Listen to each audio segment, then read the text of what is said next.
देखो, तुम सब्र की इंतहा पर हो ना, तो सुनो, उसकी मदद बस पहुंचने वाली है।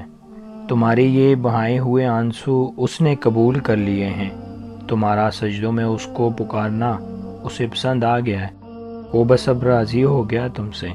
तुम्हारा नसीब अब बहुत जल्द बदलने को है। तुम्हारी बेरंग ज़िंदगी में अब वो रंग बहरने वाला है। अब तुम्हारा घर भी खुशी के फूलों से महक जाएगा। यकीन करो, तुम अपनी दुआओं की कबूलियत जल्द देखोगे इंशाअल्लाह। बस यकीन पुख्ता रखना। अल्लाह रब्बुल इज़्ज़त जो करता है ना, वो आपकी बेहतरी के लिए करता है।